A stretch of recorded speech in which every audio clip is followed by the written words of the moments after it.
I'm here with Coach Kruger. Coach, we are approaching the final game of the regular season. What has this first year been like for you in the regular season and just in RMAC play in general? And just what are you really looking forward to finishing off this regular season and going into postseason? Well, it's been kind of like a whirlwind. I mean, get here 1st of August and, school starts like 3 weeks later and, workouts start and then you're getting ready for your first game and then all of a sudden, you play at home and over the weekend and you're on this week-long road trip, and you're thinking like, wow, just starting, but now it's over. It just goes so quick. So it's been just like that, just like you get going and it's done, but it's been a great experience. I just really appreciate the kids. I appreciate the assistant coaches. They've done a great job. The kids have done a really good job. They bought in.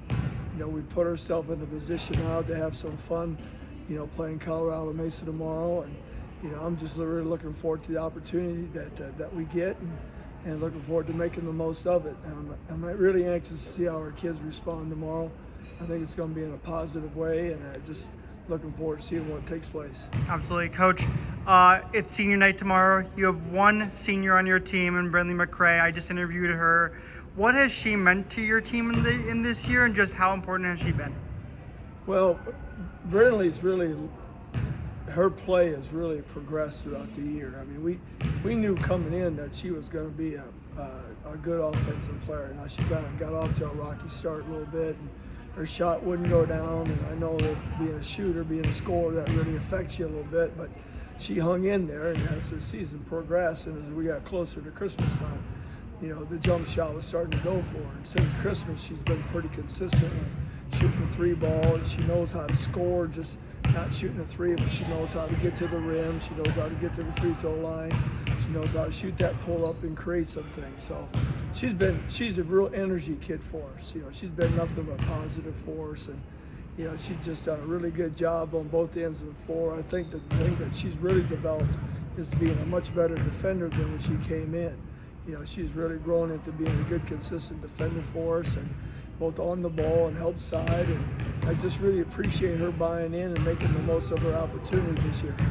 Absolutely. And Coach, you're facing Mesa. You've faced them before earlier in the year. You played them pretty close earlier in the year. How can you use the film from that game and also use just kind of your knowledge of the team to kind of benefit you guys and possibly get the win tomorrow? Well, I think when you look back at it, that was like 5 weeks ago. There's a lot of things that are similar. There's a few things that they change, but in the recent films that we've watched, Mesa's Mesa. They're going to play good half-court man-to-man defense. They're going to run a lot of their actions the way that they've done before. Coach Wagner does a really good job of things. But I'm anxious to see, because we were there. I mean, with 2.5 minutes ago, we were down 7, and if we get the block out, and if we go down and get a basket, with 2 minutes ago, we're down 5 points, So, I think the thing is that we just got to match their intensity, I think we got to bring it, maybe they've got to match our intensity, hopefully. I think we can execute a little bit better if we, on the offensive end, have a little better ball security. And then just do a good job as far as being really consistent with what we're trying to do on both ends of the floor. We had a few laps, in our scheme a little bit on both ends, which cost us, but I think if we could, be more consistent with that, we've got a good chance of getting the win. Absolutely, Coach. You're 9-0 at home this year in RMAC play, 10-1 overall. What excites you about finishing the season on the home floor, and also just what's been so good about playing at home this year? Well, I think our crowd, number one. I think the support that we get here. I think the support that we get here is outstanding. It makes playing here and coaching here a fun atmosphere. I think that's number one. I think the other thing is just anytime you're at home, you're a little bit more familiar with what's going on as far as the routine, the baskets, the floor, and everything. But I just think like being here in front of a home crowd and the kids, parents are going to be here and that type of thing. I think it's just going to be a fun atmosphere to be a part of, and we're going to make the most of it. Perfect. Thank you so much, Coach. Good luck. Thank you, man.